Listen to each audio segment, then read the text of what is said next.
cardiologie. Je suis donc chargé de vous parler des myocardites et des immunothérapies et d'essayer de préciser ce diagnostic et d'en préciser la prise en charge.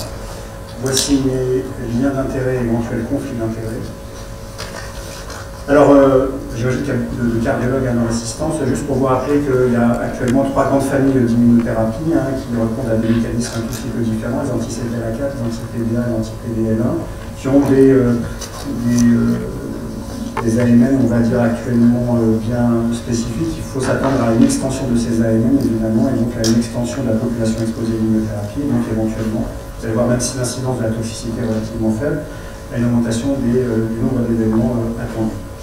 Alors tout est parti quasiment de ce papier qui a été publié en 2016 par l'équipe de Van Der Beek, qui a analysé 2 patients qui recevaient des combinaisons d'immunothérapie, et plus niveau pour un mélanome, de 2 patients qui vont décéder très rapidement de deux complications cardiovasculaires inattendues à l'époque, un BAV complet et un trouble de ventriculaire. Ils vont aller très très loin dans la caractérisation de cette population en les analysant, en faisant des biopsies sur la pièce anatomique, et ils vont montrer que le mécanisme de cette dysfonction ventriculaire, de cette altération des troubles ventriculaires et du BAV complet est lié à une myocardite, on l'appelle comme ça encore, qui est liée à un infiltrat, un lymphocytaire massif de CD3, CD4 et CD8. Et donc voilà finalement la première description pathologique de cette complication.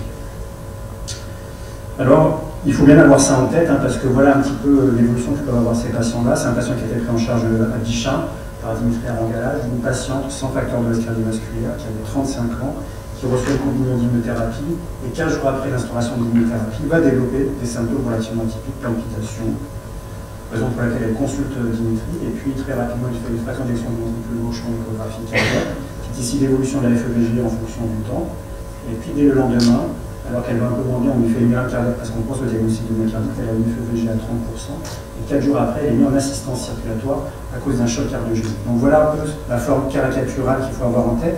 Elle est rare, je suis bien d'accord avec vous, mais elle peut commencer par des symptômes très atypiques, palpitations, et se terminer avec un choc cardiogénique avec la mise en place d'une assistance circulatoire. Alors c'est pas pour faire peur, c'est juste pour que vous ayez en tête cette situation-là. On imagine que dans les essais de phase 3, les patients, on appelle ça mortalité toute cause, et c'est peut-être une mortalité d'origine toxique ou cardiovasculaire ou autre, et qu'on appelle ça palpitation, et que les patients décèdent au domicile. Donc il faut vraiment avoir ce spectre de toxicité bien en tête pour maintenant un peu aller plus rapidement au diagnostic et bien codifier la prise en charge. Alors l'incidence, vous l'avez compris, elle est très difficilement appréciable, parce qu'on peut se baser sur quoi? Les études de phase 3, les registres de cardiologues, les registres d'oncologues, donc tout ça est plus ou moins bien fait. Ce que l'on peut dire de manière constante, c'est qu'il est aux alentours de 1%, probablement en deçà de 1%, quelle que soit la manière de regarder. Vous regardez une base de pharmacovigilance, ici c'est ce qui avait été fait par Janine Lechi, que vous regardez les études de phase 3, c'est ce qu'on avait fait en 2017, ou bien le registre de l'équipe de Tom Melan. Voilà, schématiquement c'est aux alentours de 1%. Le premier facteur de risque qui émerge, c'est probablement déjà la combinaison d'immunothérapie, qui est probablement major, multiplié au moins d'un facteur 4 ce risque de toxicité. Donc ce qu'on peut retenir, c'est pour l'instant une faible incidence, probablement parce qu'on a des grandes difficultés à faire le diagnostic pour le moment. Ce que l'on peut retenir aussi, c'est la mortalité importante. C'est ici des données de la revue de la base de pharmacovigilance réalisée il y a 2 ans environ, qui vous montre ici l'ensemble des effets secondaires attendus sous immunothérapie. Vous voyez que la toxicité la plus fréquemment observée, c'est les colites, avec une mortalité imputable relativement faible, d'entour de 10%, et que les myocardites sont la toxicité la moins fréquente, avec une mortalité la plus importante, quasiment, en fonction des registres, en tout cas dans cette base-là, à peu près 40% de décès attendus. Donc faible incidence, mais mortalité relativement importante qui se situe aux alentours de 40%.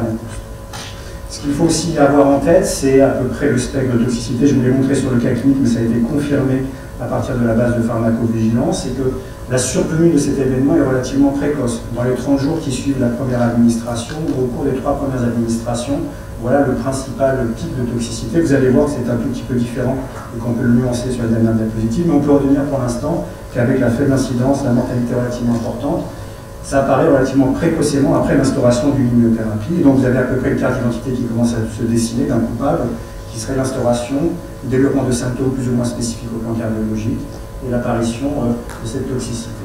L'autre point important, c'est qu'il faut rechercher un événement toxique relié à l'immunothérapie associé. Le plus fréquent est la myosite. Et donc vous l'avez compris, on peut arriver au diagnostic par 2 biais, soit un point d'appel cardiologique plus ou moins spécifique, ou par le biais d'un effet toxique, type de myosite, et donc qui est relativement fréquent dans cette population-là. C'est à peu près logique, hein, c'est du muscle privé. On peut aussi imaginer que le diaphragme soit aussi, lui, touché dans cette toxicité. Donc voilà à peu près le spectre tel qu'on peut le dessiner. Est-ce qu'il existe des facteurs de risque de cette toxicité? Ils sont plus ou moins bien définis dans la littérature. On peut principalement dire qu'à partir de la revue de l'ensemble des cas cliniques et de la base de la pharmacovigilance qui avait été réalisée par l'OICL, la combinaison d'immunothérapie est le principal facteur de risque identifié pour le moment. Il y en a d'autres. Hein. Le fait de recevoir une immunothérapie pour la prise en charge d'un thymome ou l'antécédent de thymome majeur n'importe pas 3 à 4 cette toxicité. On parle peut-être du diabète ou des maladies auto-immunes, mais celui qui est le plus avéré en tout cas, c'est la combinaison d'immunothérapie. Donc vous voyez, administration précoce, développement de symptômes relativement précoces après une combinaison d'immunothérapie doit nous faire penser au diagnostic de toxicité et de myocardie. Alors la présentation clinique, je vous avais regroupé ici les 16 premiers cas qui avaient été décrits dans la littérature, donc c'est des séries de cas cliniques, hein, on n'avait pas de grande idée à l'époque, hein, toujours dans le mélanome, peu ou pas de facteurs de risque cardiovasculaire, encore une fois, ce n'est pas un facteur de toxicité. On identifie déjà le caractère relativement précoce de la toxicité, en général dans les 21 premiers jours, et puis vous voyez que ça va de choses assez simples, hein, palpitations comme je vous l'ai montré, jusqu'à la fin de l'histoire, état de choc cardiogénique, donc il n'y a pas de présentation clinique caractéristique. Vous devez simplement être sensibilisé en tant que prescripteur à cette présentation clinique relativement pauvre. En tout cas, dès que vous avez un point d'appel sur l'appareil cardiovasculaire ou un événement périphérique de relié à l'immunothérapie, vous devez y penser. Alors, comment faire le diagnostic? On va appliquer ce qu'on utilisait jusqu'ici pour les myocardites. On peut regarder l'électrocardiogramme. Il y a un peu de tout dans la littérature. C'est ici les ECG qu'on a collectés, nous, dans notre unité de cardio-oncologie. Vous avez des ECG pathologiques, type sus-décalage, tel que vous pourriez le voir dans les myocardites, sus-décalage sans signe de miroir. Voilà, c'est peut-être une myocardite. Puis vous avez des ECG normaux, je vous montrerai dans quelques instants, des ECG strictement normaux qui n'évoquent pas, qui ne font pas évoquer le diagnostic, donc il n'est pas certain que l'ECG soit un bon outil. On a l'habitude d'utiliser l'IRM cardiaque, voilà à peu près toutes les descriptions qu'il y a dans la littérature. Il y a du rehaussement tardif, plutôt circonférentiel, des petites zones patchy comme dans le cas que vous aviez publié avec Mariana. Et puis il y a des rehaussements tardifs périphériques autour du ventricule gauche, autour du ventricule droit. Mais lorsque l'on regarde de manière objective, la seule série qui est publiée pour l'instant, il y a quand même 25% à peu près d'IRM dite normale sur le paramètre rehaussement tardif. Donc il est évident que si on fait du T1, du T2, quelque chose un peu plus complexe, on arrivera peut-être à nuancer ce propos-là. Mais on peut retenir que l'IRM cardiaque n'est pas quelque chose d'anormal dans ce contexte-là, c'est quasiment un quart des examens. Alors comment faire le diagnostic? Je vous ai à peu près planté le décor. Hein. C'est une combinaison d'immunothérapie en général, dans les 30 premiers jours, les 3 premiers cycles d'administration, avec un examen clinique plus ou moins évocateur, plus ou moins un électrocardiogramme normal, en général une élévation à la troponine, une IRM anormale, on va dire. Et puis si vous faites la biopsie endomyocardique, en général, elle est anormale, on va éventuellement ce propos. Et la coronographie, en général, normale. Donc voilà le cas idéal, caricatural, du patient. Vous allez voir qu'il y a beaucoup de nuances à partir de cette présentation caricaturale, puisque vous allez voir qu'à la fois, il existe des patients symptomatiques pour lesquels il va y avoir des nuances dans cette présentation-là, et des patients strictement asymptomatiques, ce qui rend le diagnostic difficile. Donc je vous ai collecté une série de cas cliniques, à la fois dans la littérature et dans notre expérience. Voilà un premier cas publié sous forme de poster et qui va être publié très rapidement, d'un patient d'une équipe américaine. Voilà, le patient a des symptômes de fatigue, donc là le point d'appel d'origine cardiovasculaire pour un cancer du rein. Il reçoit du nivolumab, donc monothérapie, électrocardiogramme discrètement normal avec des ondes négatives, troponine positive, IRM normale. Ils vont jusqu'à la biopsie, et la biopsie est positive pour le diagnostic de myocardite lié à l'immunothérapie. Donc voilà une première nuance que l'on peut avoir en tête, hein, c'est l'intérêt de la biopsie endomyocardite, y compris dans des contextes où l'IRM est négative. Deuxième cas clinique, issu de la littérature, donc un patient qui cette fois-ci se plante de forme caricaturale avec de l'insuffisance cardiaque, qui recevait pour un mélanome après une combinaison de thérapie ciblée, une monothérapie, premier cycle, dysfonction ventriculaire gauche sévère en regard de ces symptômes d'insuffisance cardiaque, un peu de rehaussement tardif, la troponine est négative au moment de l'admission. Et donc lorsque vous faites l'IRM cardiaque par chance, en tout cas là ici dans ce cas elle est positive, la coronographie n'a pas été réalisée et la biopsie endomyocardique est en faveur du diagnostic de myocardite lié à l'immunothérapie. Troisième cas, vous l'avez vu dans la littérature, c'est le cas publié par Jenny Salem, une autre forme de présentation que sont les troubles du rythme ventriculaire. J'attire juste votre attention sur cette partie-là, un patient qui est aussi symptomatique, qui se présente essentiellement pour la fatigue, avec un électrocardiogramme anormal, et donc l'évolution va se compliquer par des troubles du rythme ventriculaire qui sont probablement la complication la plus fréquente dans cette population. Et puis, autre forme de présentation, patient qui vient pour une dyspnée, cancer du poumon traité par pembrolizumab, 2 cycles, on retrouve toujours ce caractère relativement précoce, avec une myosite, qui se présente comme du BAV3. Et donc il bénéficie d'un rayonnement cardiologique, il n'a pas rayé, il n'y a pas de coronarographie réalisée, on récupère le patient dans le centre, on fait une coronarographie qui s'avère positive avec une sténose serrée de l'IVA, l'IRM n'est plus réalisable, la troponine est faiblement positive, on n'a pas pu réaliser de biopsie endomyocardique, mais il est probable que ce tableau-là de présentation de trouble du rythme type BAV3, qui ressemble à la présentation du mini blanc, évoque fortement le diagnostic de myocardite, d'autant plus qu'il y a une myosite associée. Donc attention à ces formes-là. On peut imaginer qu'une corticothérapie avec une sonde d'entraînement ou un entraînement transitoire aurait pu résoudre la situation. Et donc c'est un peu ce que je vous ai pointé un peu comme ça sous forme de cas clinique, est un peu résumé par ce papier-là qui vous montre que c'est à l'époque en 2018 le registre le plus important qui a été publié, 35 cas issus d'une équipe américaine. Alors, vous retrouvez un peu la notion de ce que je vous avais dit, c'est relativement précoce, c'est le nombre de jours qui s'écoulent entre l'injection et l'apparition de la myocardite. Mais vous voyez qu'à distance, je vous montrerai des données récentes de notre équipe, à distance, au-delà du 90e jour, vous pouvez avoir des manifestations de type myocardite ou dysfonction ventriculaire gauche. Bref, donc le caractère précoce est certes un élément important, mais vous pouvez parfois le nuancer. Et puis vous voyez que l'électrocardiogramme est le plus souvent anormal, mais il est normal dans 10 à 15% des cas dans ce registre, que la troponine est normale dans 10% des cas, que la FEVG est normale dans 50% des cas. Donc voilà, il faut nuancer un petit peu le propos qu'on a de la myocardite et du fulminante que l'on a en tête tous. Il peut y avoir tous les spectres de présentation, du plus banal du point de vue clinique au plus compliqué du point de vue électrocardiographique, en passant par le BAV et le trouble du rythme ventriculaire. Les choses se compliquent encore, c'est de considérer qu'il y a des formes asymptomatiques, et c'est ce que je vais essayer de vous montrer de nouveau avec quelques cas cliniques de notre équipe. Donc voilà, un patient qui reçoit pour un cancer pulmonaire alors qu'il est strictement asymptomatique du point de vue cardiologique du pembrolizumab, 2 injections, tout ça est compatible. Il fait une acidocétose, il présente une myosite, une insuffisance corticotrope, une hyperthyroïdie, donc toute une série d'événements auto-immuns probablement reliés à l'immunothérapie. La troponine ultrasensible est dosée un peu de manière automatique. Dans ce contexte-là, elle revient positive. Vous voyez, alors que le patient est asymptomatique et que l'ECG est strictement normal. La troponine est positive, l'IRM va revenir positive. La coronographie est normale, le patient refuse la biopsie endomyocardique, mais on a quand même conclu le diagnostic de myocardite probable dans ce contexte-là. Deuxième autre cas d'un patient asymptomatique, c'est l'équipe de Nantes cette fois-ci, voilà, qui va explorer une patiente qui a un mélanome, qui est strictement asymptomatique, qui reçoit du nivolumab, 3 cycles, elle est strictement asymptomatique au plan cardiologique, elle bénéficie d'un dosage systématique de la troponine qui revient positive, on lui fait une IRM cardiaque, pas de rehaussement, T1 normal pour le laboratoire, T2 normal, on va jusqu'à la TPFDG qui s'avère normale. Donc tous les examens d'imagerie sont normaux. On fait une biopsie endomyocardique, elle est positive pour une myocardite à lymphocyte, et puis elle montre autre chose, aussi qu'elle est PCR membranaire quelques jours plus tard, et une PCR positive à parvovirus. Et donc ça pose plusieurs questions de la réactivation d'un pathogène ou de quelque chose qui n'a rien à voir. Donc toujours l'importance de la biopsie dans ces présentations qui sont plutôt frustres du point de vue clinique ou du point de vue imagerie. Et puis dernier point qui rend le diagnostic assez difficile, il y a probablement plusieurs cas dans la littérature qui vont être publiés, mais c'est un cas qui a eu à la fin du mois d'octobre. Donc voilà, de nouveau un patient pour un mélanome asymptomatique, 2 cures de nivolumab, myosite. On réalise un électrocardiogramme qui est normal.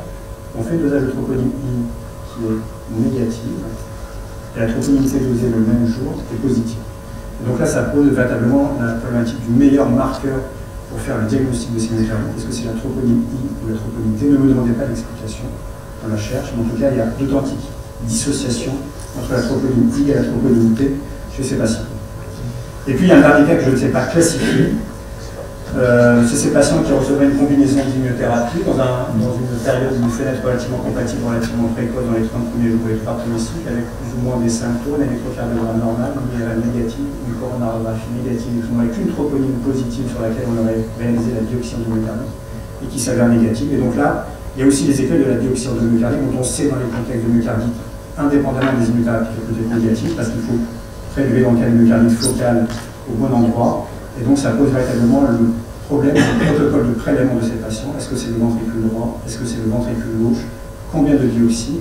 Et ce qui pose aussi le problème de la compétence en regard du point de vue anatomopathologique, savoir à qui on confie ces prélèvements et ce qu'il faut faire. Et donc Voilà, vous allez avoir ce type de tableau-là, en tout cas on en a plusieurs, en tout cas de troponine positive, le contexte très évocateur, et la biopsie endomyocardique revient négative.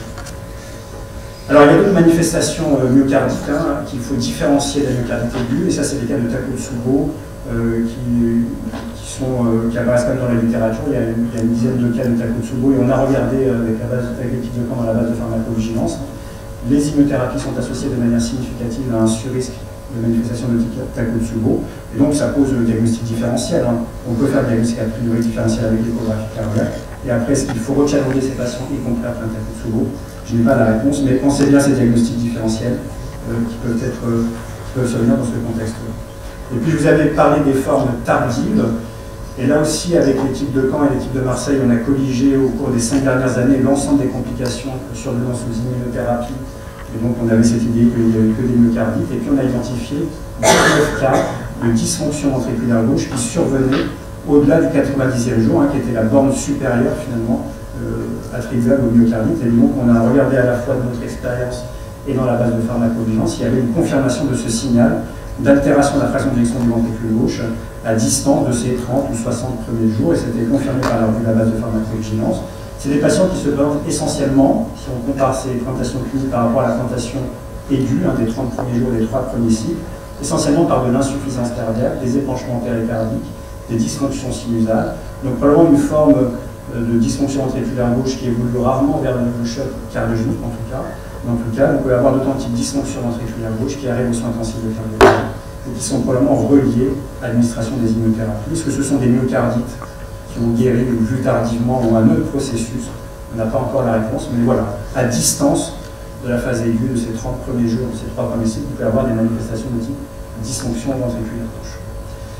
Alors, on m'avait demandé de définir, c'est peut-être la seule diapositive à retenir de cette présentation, c'est actuellement il faut avoir une évaluation relativement rigoureuse pour arriver jusqu'au bout, et un peu de manière systématique et automatique, vous allez devoir utiliser toujours les mêmes outils en fonction de la présentation clinique, que le patient soit symptomatique, qu'il ait une élévation de la troponine ou pas, ou des modifications électriques. Vous avez vu que le puzzle peut combiner différents de ces éléments-là. Il va falloir les évaluer de manière systématique, ça sera toujours la même chose, une échographie cardiaque, une IRM cardiaque, un statut coronaire, et il faut discuter très rapidement la biopsie endomyocardique pour avoir un diagnostic de certitude avec les errements que peuvent générer les biopsies endomyocardiques négatives pour parfaitement classifier l'événement. Est-ce que c'est un événement ischémique? Ça arrive parfois, évidemment. Est-ce que c'est une myocardite? Est-ce qu'il y a des certaines probables, tout possible? Je vais vous montrer comment on raisonner ces auteurs. Ou bien est-ce que c'est autre chose, finalement, un infarctus de type 2, ou bien un événement septique ou autre qui n'a rien à voir avec une myocardite. Et donc, vous allez devoir vous appuyer sur ces différents paramètres de la biopsie, de l'imagerie, de l'ECG, de la présentation clinique et des biomarqueurs. Vous allez combiner ces différents paramètres. Je ne vais pas retarder cette présentation, mais vous allez devoir combiner ces différents paramètres pour arriver à un diagnostic de certitude. Le diagnostic de certitude étant, lorsque vous avez une biopsie endomyocardique positive, évidemment, quelle que soit la présentation clinique ou d'imagerie, quand vous avez une IRM diagnostique avec un biomarqueur positif, ou lorsque vous avez une anomalie échocardiographique avec une anomalie clinique, une anomalie électrique ou un biomarqueur. Donc voilà les situations où on est certain du diagnostic, tous les autres sont soumises à difficulté. Alors que faire en pratique? Toutes les équipes qui travaillent, je pense qu'il y a beaucoup plus d'équipes qui n'aident de patients atteints qui travaillent sur les toxicités des immunothérapies, mais voilà, probablement qu'on va aller très très vite dans la compréhension et la connaissance. En tout cas, qu'est-ce qu'il faut faire avant une immunothérapie? On n'est pas certain, mais probablement, en tout cas, que l'idée, ce n'est pas d'établir des facteurs prédictifs de la toxicité, mais c'est d'aller très rapidement au diagnostic de certitude. Et donc, vous avez l'outil que l'on a, c'est l'examen clinique, l'électrocardiogramme et le biomarqueur. Voilà ce que l'on a et que l'on peut utiliser de manière certaine pour le moment. L'autre difficulté, c'est que ce n'est pas un cardiologue qui va faire le diagnostic, mais c'est un oncologue qui va prendre en charge le patient, qui va être confronté à ce patient-là, devoir l'interroger, regarder le CG, regarder le biomarqueur, et donc il faut des outils simples pour lesquels on peut avoir une interprétation quasiment univoque avec l'aide parfois d'un cardiologue.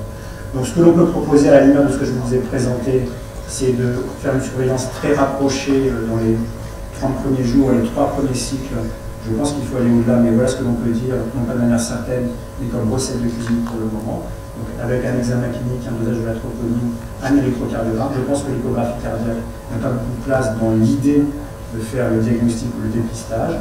Et vous allez avoir des présentations extrêmement complexes Quand le patient est asymptomatique, à la fois au plan cardiovasculaire, il n'y a pas d'événement lié à l'immunothérapie de type myosite, vous pouvez alors avoir une élévation de la troponine ou des modifications électriques. Je pense qu'il faut être extrêmement rigoureux et transférer ces patients vers un service de cardio-oncologie pour qu'ils soient évalués rapidement et qu'on attribue le diagnostic de certitude très rapidement au prix d'une évaluation rigoureuse qui sera alors une échographie cardiaque, une coronarographie, une IRM, on discutera la biopsie en myocardie. Ou bien le patient est symptomatique du point de vue cardiovasculaire, c'est alors plus simple, hein. Ou bien le patient a un événement de type myosite, thyroïdite, colite, où il faut quand même regarder l'appareil cardiovasculaire à l'aide de l'électrocardiogramme et référer les patients qui auraient une modification de ces biomarqueurs ou de l'électrocardiogramme. Est-ce qu'il existe des outils de stratification? Il en existe un pour l'instant, ça a été publié hier dans le JAC. Voilà, c'est un groupe de collaborateurs euro-américains qui ont réuni leur cas de myocardite, qui ont regardé le strain longitudinal global au moment de la myocardite, et vous voyez, bon, les paquets de strain longitudinal global sont bâtis un peu de la même manière. Quand le strain longitudinal global est altéré en présence d'une suspicion de myocardite ou myocardite avérée, que la FEBG soit normale ou altérée, ce sont des patients qui développent, qui sont assurés que des événements cardiovasculaires au décours avec un seuil qui est un peu variable, 16 ou 13. Je ne sais pas si ça apporte grand-chose hein, dans l'évaluation et la stratification de ces patients-là, puisque ces patients vont être pris en charge de manière relativement agressive, indépendamment du niveau de strain longitudinal global. Il faut penser cette maladie comme une maladie globale. Je vous ai dit qu'il pouvait y avoir des myosites, évidemment, et voilà, l'autre muscle strié qu'il y a, c'est le diaphragme. Il peut y avoir des veines diaphragmatiques hein, qui vont avoir une traduction clinique, hein, au-delà d'une atteinte que l'on pourrait mesurer par l'échographie ou par une IRM du diaphragme. C'est des patients qui peuvent développer des détresses respiratoires qui ne sont pas liées à un choc cardiaque, à une dysfonction ventriculaire gauche, mais qui peuvent faire de l'insuffisance respiratoire par une atteinte diaphragmatique propre. Donc il faut penser à ce diagnostic-là quand vous ne comprenez pas l'évolution de votre patient. Alors nous, ce qu'on essaie d'utiliser hein, de manière pragmatique, c'est une classification de ces myocardites. Hein, en relevant chacun des éléments que je vous ai décrits dans la carte d'identité de cette toxicité. On voit s'il y a une atteinte myocardite, évidemment, s'il y a une atteinte diaphragmatique, s'il y a une myosite, s'il y a un événement immunomédié autre que la myosite, donc colite, uvéite, thyroïdite, tout ce que vous imaginez. S'il existe une instabilité hémodynamique et si le patient est corticosensible ou cortico-résistant, c'est ce que je vais développer pour la partie traitement. Ça permet d'homogénéiser un peu la prise en charge, de communiquer ensemble et d'échanger de manière un peu plus rigoureuse les informations autour de ces patients-là. Et c'est un peu une sorte de pense-bête pour les médecins ou les oncologues qui vont prendre en charge ces patients. Alors la prise en charge thérapeutique, elle commence à être un peu plus codifiée. Je vous ai repris le premier cas de Dimitri Arangalage et de ce qui avait été fait à l'époque en termes de prise en charge. Le traitement, hein, ce n'est pas les bêta-glucans et les IEC, en tout cas à la phase aiguë, mais c'est bien un traitement immunosuppresseur type corticoïde à forte dose, en général par bolus ou à forte dose.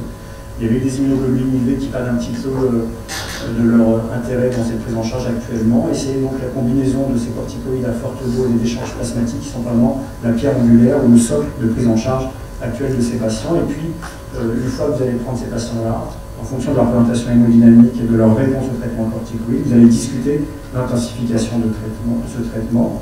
La corticothérapie est très importante, et là c'est aussi des données extraites d'un poster présenté l'année dernière à l'ACC. Il est probablement très important d'introduire rapidement ces corticoïdes à forte dose pour moduler le pronostic de ces patients. C'est ici donc toujours ce groupe d'investigateurs qui ont regroupé l'ensemble de leur corticothérapie. Et les résultats ont été analysés en fonction de la dose de corticoïdes administrée et en fonction du temps d'administration de ces corticoïdes. Et donc vous voyez qu'ici la combinaison de forte dose et d'un délai relativement court, donc ici les lignes en bleu, ont un pronostic très différent en termes de mortalité cardiovasculaire de la population pour laquelle on aurait instauré des faibles doses et au-delà de la 72e heure de prise en charge. Donc le message, je crois que là, c'est l'instauration d'une dose précoce et forte dose de corticoïdes dans la prise en charge pour aboutir à des résultats qui restent relativement préoccupants dans la littérature. Ça reste une mortalité d'environ 50%, on n'a pas beaucoup évolué au cours du temps, donc il est bien en tête, forte dose et relativement précoce dès que vous pensez au diagnostic. Et puis, la voie d'intensification dont je vous ai parlé, c'est probablement le recours à la batacète, qui est un agoniste CTLA4, utilisé dans des maladies type polyarthrite rhumatoïde, mais qui a été utilisé ici par Joël Salem. Donc c'est un cas qui a été publié, ça mérite d'être confirmé au moins par une étude un peu plus large que ça, mais c'est une piste intéressante, qui a été testée chez à peu près 15 patients actuellement.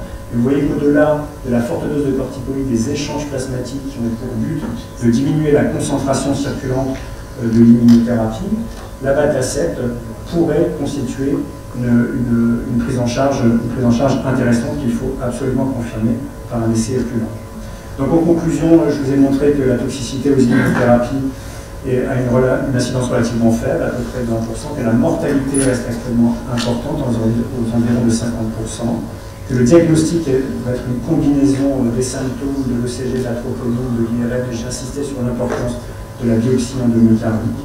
J'ai insisté sur la limitation de chacun de ces paramètres, et vous devez avoir la curiosité de le pousser, y compris dans les formes asymptomatiques, avec faible élévation de la troponine. Je ne sais pas s'il y a une place pour l'évaluation systématique, mais je crois qu'il y a une place pour un diagnostic très rapide, en dehors du contexte de la cardiologie, que vous seriez amené, oncologue, à assurer. Donc il vous faut des outils simples pour lesquels il faut communiquer rapidement avec un cardiologue. Donc je crois que l'enjeu pour l'instant, aujourd'hui, peut-être que ça changera d'ici dans l'année qui vient, c'est de faire un diagnostic rapide pour traiter très rapidement ces patients dès la suspicion au moins clinique, électrique et biologique. Voilà, je vous remercie.